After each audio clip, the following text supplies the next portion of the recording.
friends. We are walking today at Auroria campus, Denver Metropolitan State College. For short, it's called Metro. I went to college here for almost a year. Back in 1990, 91. Today we're going to visit St. Elizabeth's Catholic Church.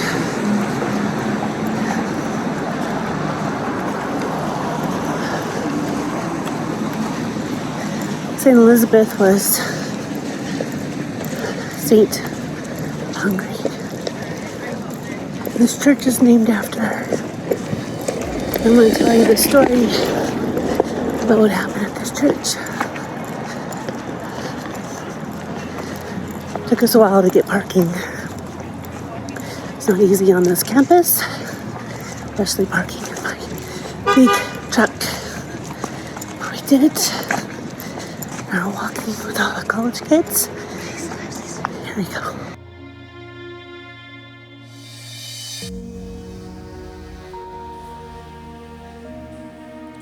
A 115 years ago, on February 23rd, 1908, Father Leo Henrik was delivering early morning Mass at this beautiful Catholic church, St. Elizabeth of Hungary.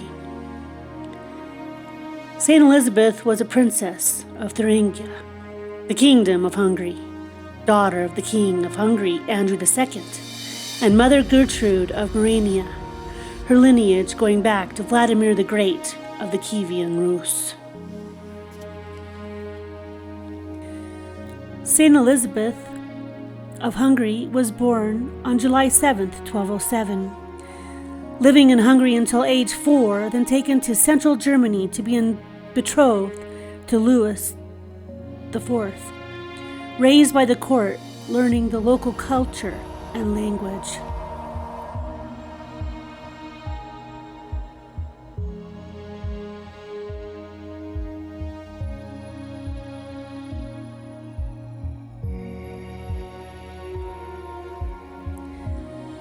In 1221, at 14 years old, she married Louis, who was enthroned as Duke. In 1223, the Franciscan friars arrived, and a teenage Elizabeth learned about the ideals of Francis of Assisi, founder of the Franciscans, later canonized as a saint. In 1226, floods, famine, and plague hit Thuringia.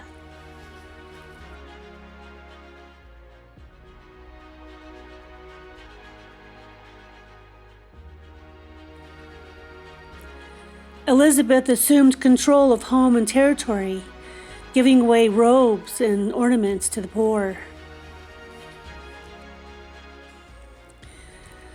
In 1227, Louis died of a fever en route to join the Sixth Crusade, September 11th, 1227, in Otranto, Italy, just before their daughter's birth.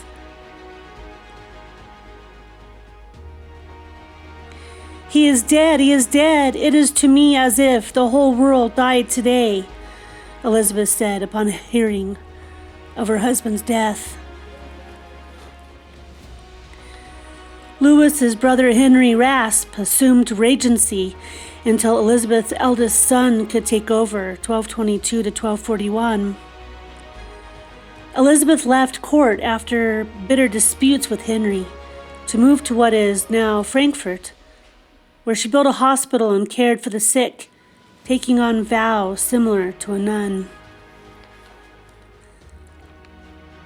St. Elizabeth is best known for her miracle of roses.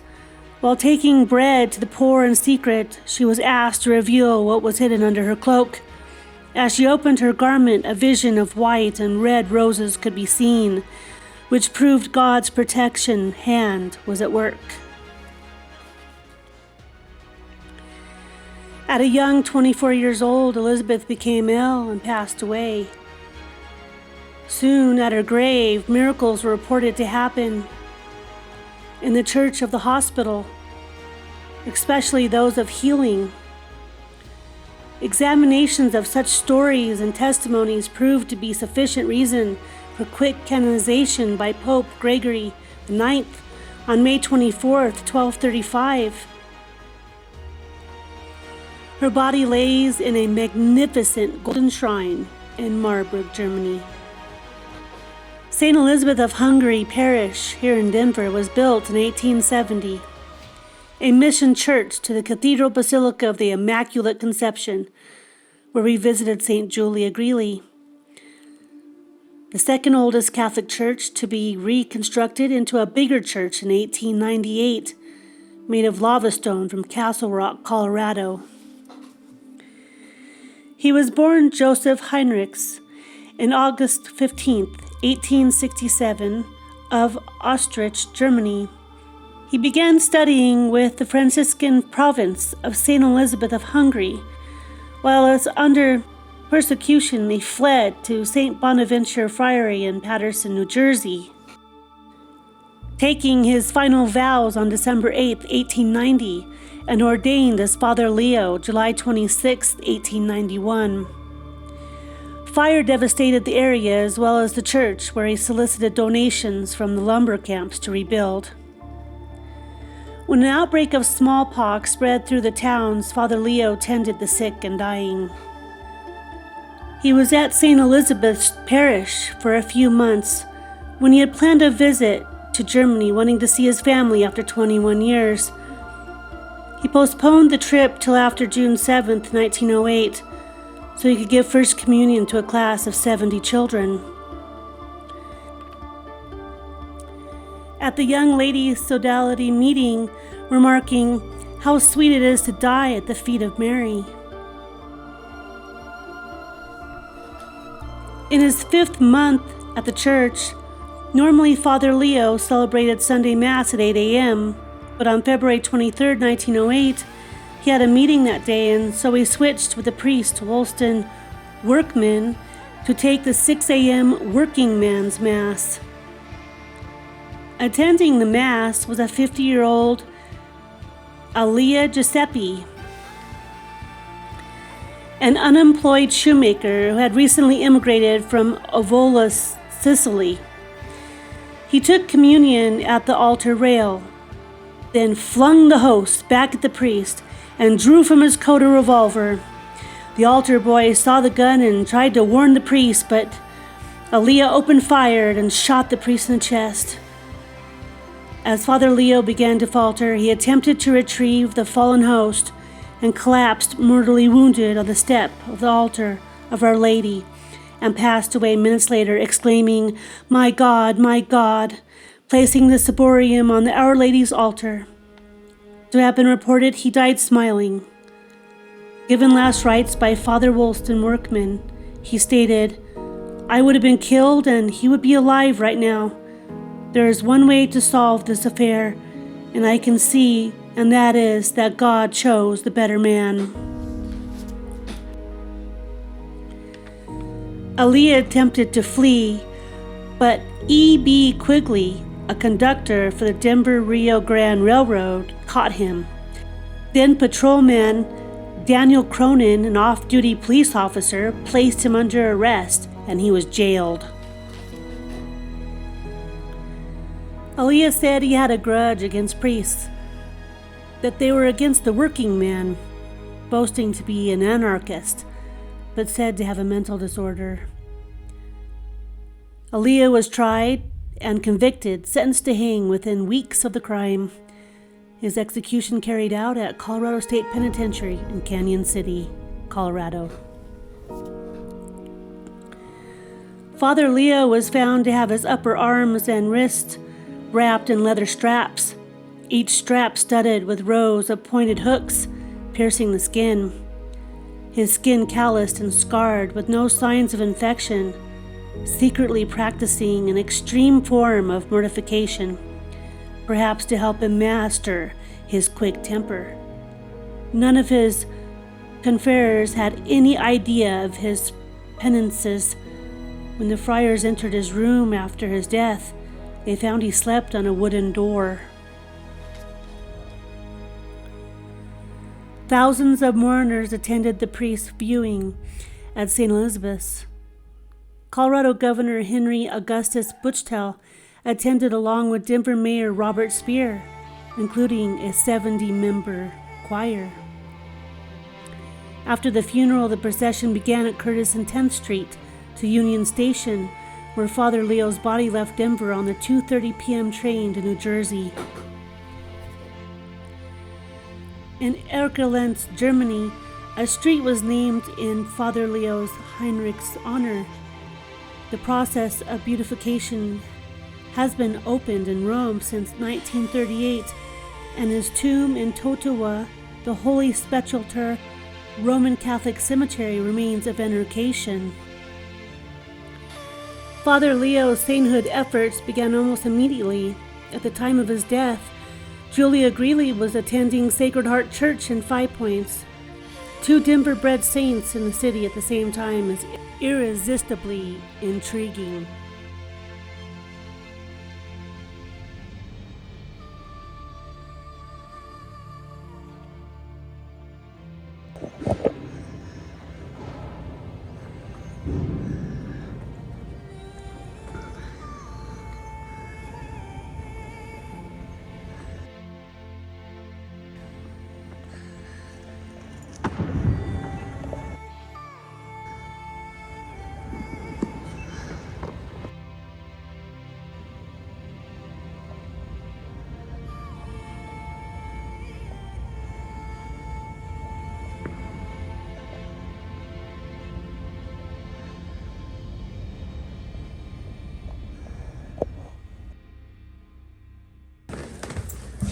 Over here is our Newman Center where we have the stuff and offices. Oh, cool. And that's the sacristy. The priest gets ready. And there's a restroom.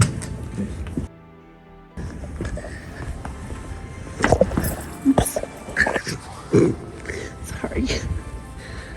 Oh, look where I'm going. There, that's the Eucharist. That's Jesus Christ. Close together, steep.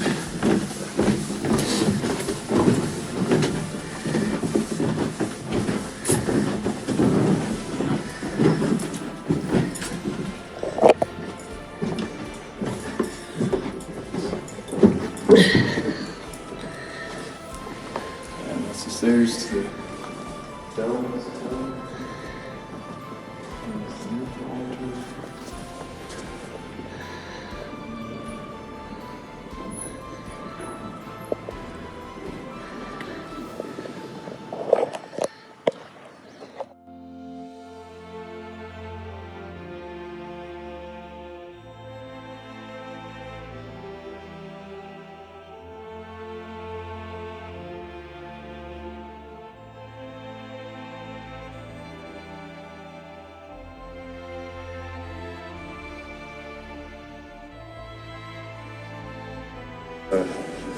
Sightings over there.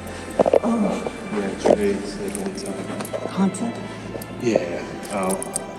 Sightings is more of haunting is more of a demonic presence. Oh, It's like the sightings is more of a yeah. yeah.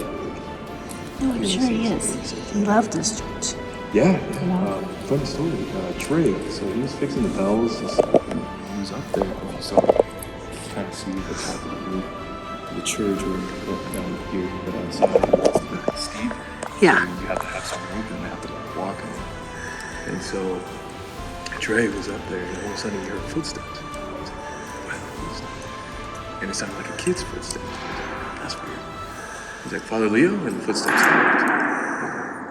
Okay, Father Leo, I'm gonna skip in a certain pattern, and if that's you, try and copy it. And so he skipped in that pattern, and then it ended up being exactly the same as it. Wow. And he's like, whoa. That's pretty cool. And he's like, why are you here? What's going on? And so then he ended up walking on the roof, and he ended up going to this one spot. And he checked it out. Yeah. Yes, sir. Yeah, he ended up finding this beam that was disconnected from his other beam. Okay, so he brought in an inspector, a building inspector, came and saw that. He's like, wow, I don't know how you found this. But within like a few more years, this whole side of the roof would have collapsed and fell apart. Whoa, great. So maybe Father Leo had him go up there to show him that. Yeah. That's pretty cool.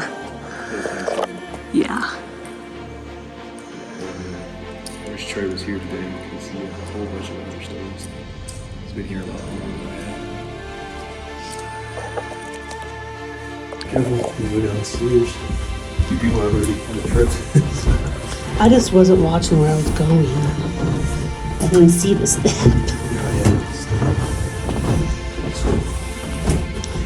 But that's cool that you're interested in all this. Well, I came to this college for journalism.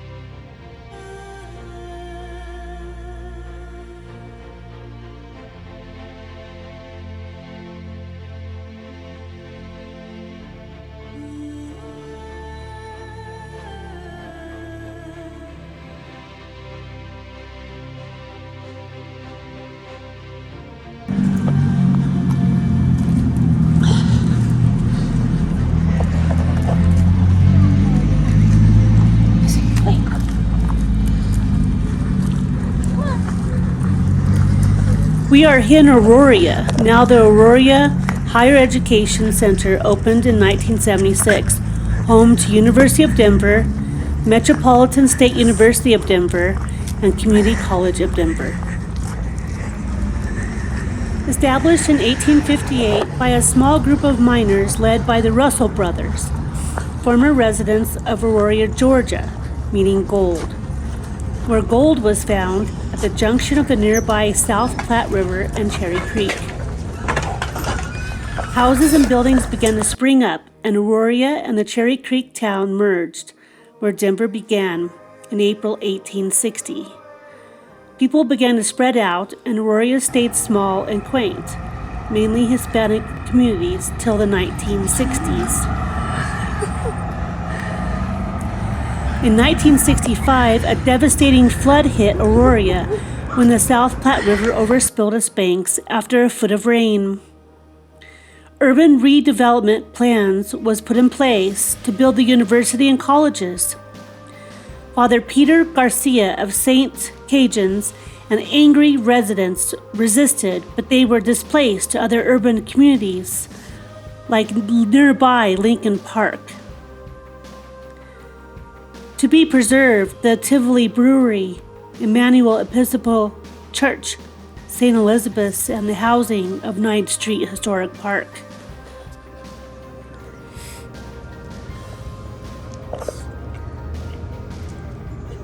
Corner grocery store. An excellent example of turn-of-the-century residential commercial architecture. Provided living quarters for renters on the second floor. Was constructed on the site of an earlier two-story frame house, also owned by the Guzmans. The house was moved to the back of the lot when the store was built. Family owned till 1965. It is said to have an earthquake-proof sandstone foundation. The building was renovated with the help of the Guzman family.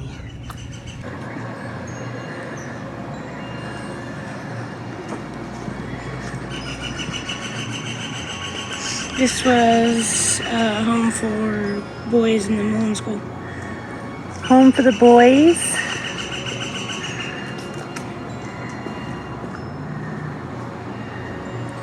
Galloway Island, Mullen established color milling.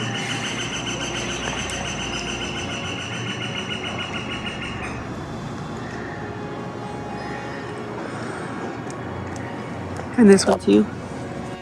Let's see what this one says.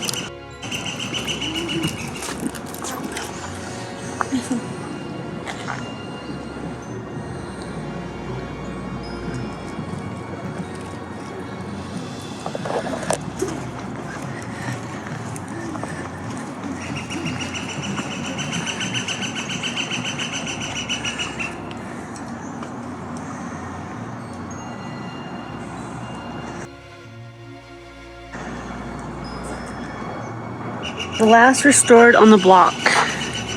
Typical of the style,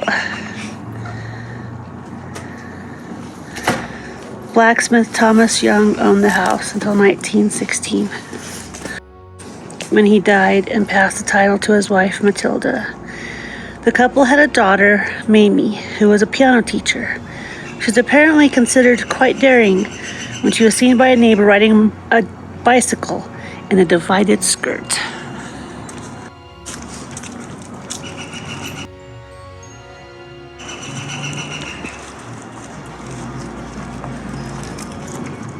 Schultz.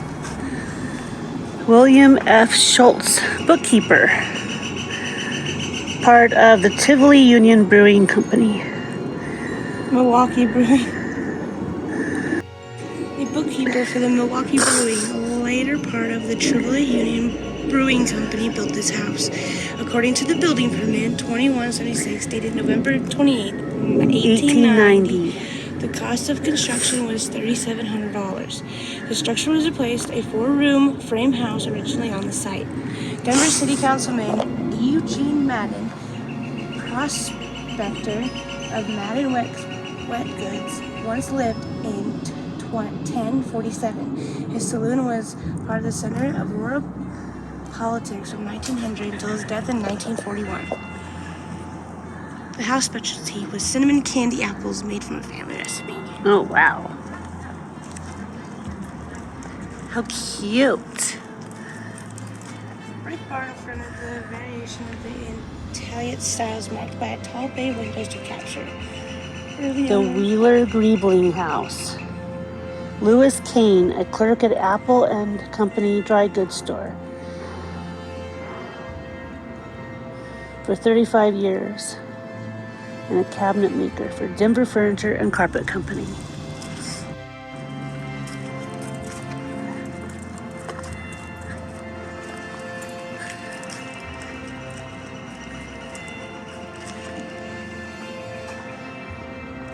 The Gardner House and the Witt House next door was probably built for speculation by Jeremiah Gardner, a carpenter. He lived in both houses until he died in 1895.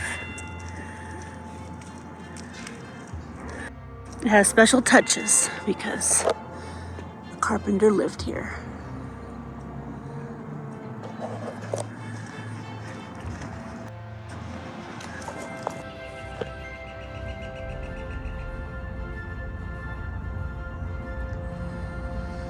Kate Ann Witt became owner of this house in 1898 and held the title until her death in 1937. Sold ice for Colorado Ice and Storage, and later became a partner in the livery firm Millard and Witt.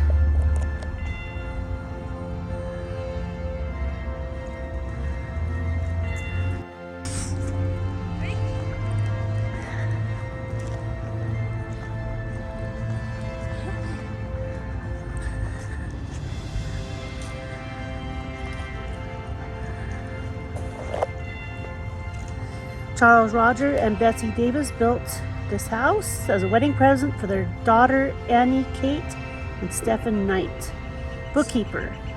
Later became chairman of the board of the Colorado Milling and Elevator Company. Then the house was owned by Edward Grimes, the president of the J. Washer Western Iron and Metal Yard. The addition was made to the assistance of the Ninth Bean Fair.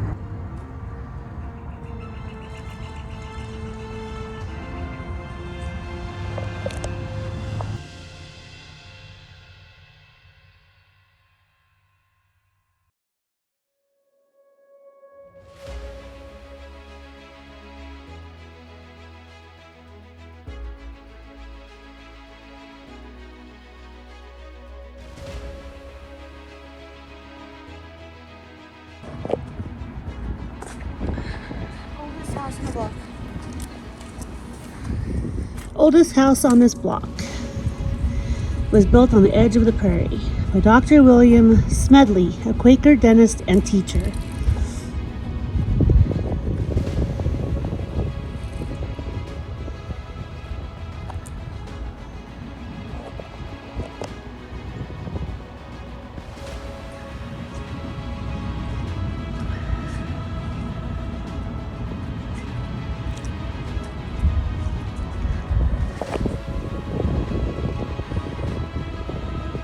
called a villa. Oscar and Cordelia Roop until 1903. He drove an ox train from Kansas. He pioneered the cattle trade and managed the city stockyards from 1896 to 1899. He also owned the Bull's Head Corral near the site of the Oxford Hotel from 1904 until 1915. It was owned by Peter T. Augustin, who owned a saloon on 15th Street. The roof-lined iron cresting, which has been reproduced. Iron fences, however, are original.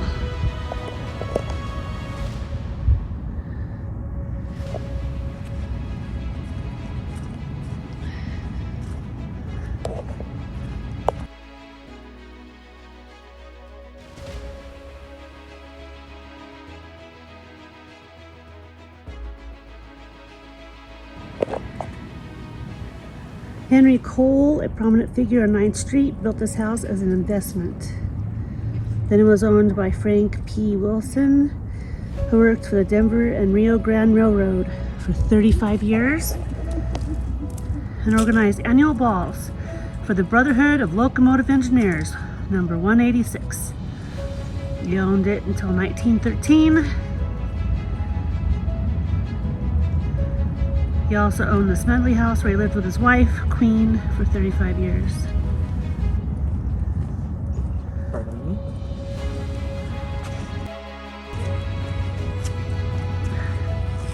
Freaking scrolling.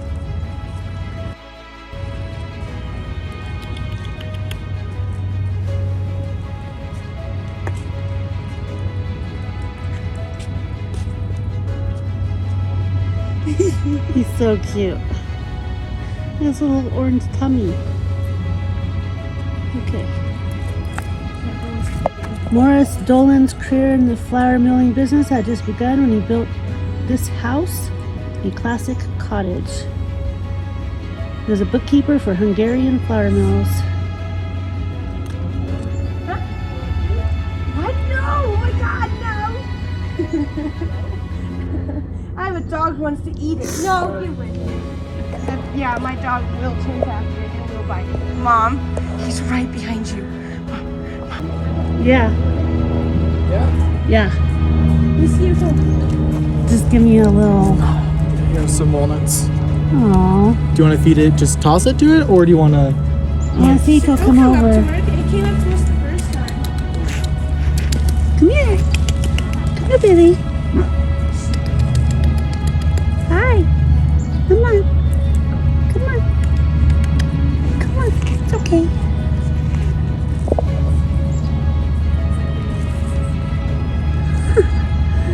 Do a wave motion with your hand. Yeah? When you do it, it's mimicking what they do with their tails as a way of telling each other that they're friends. Looky.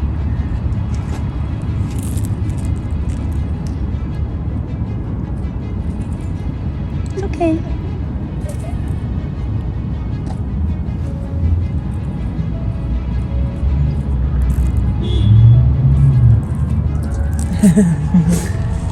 Give it a short thing. Yep, you're doing the tail thing. Come on. Come on.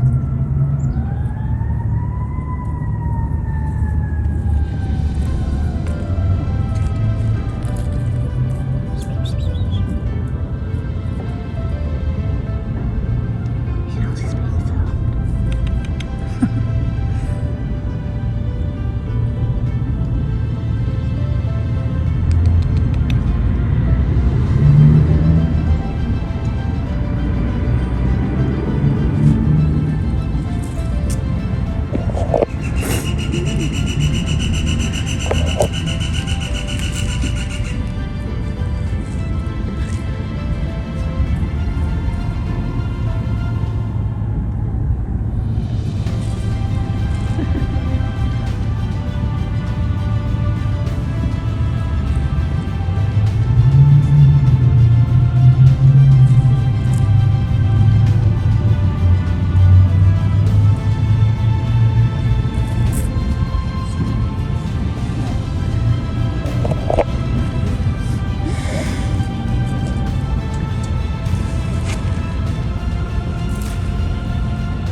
The Davis house was built on a commanding corner site. The villa has a porch with fine carpenter Gothic details. Charles Roger Davis was a descendant of influential Welsh family. Brought his wife Betsy and 14-year-old daughter west from Illinois in 1870. Young Annie Kate was appalled when the first connecting Denver with the east stopped on the Colorado Plains so that passengers could shoot buffalo near the tracks. Davis was a veteran in the flour milling business. He bought one of the first mills in Colorado, which later became the Eagle Flour Mill.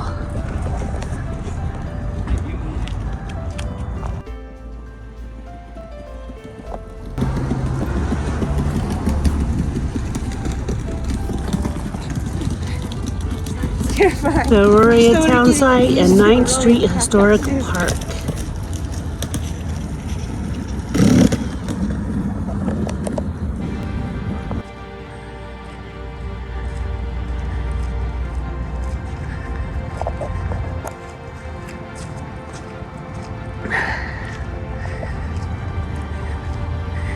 I love the big giant rocks.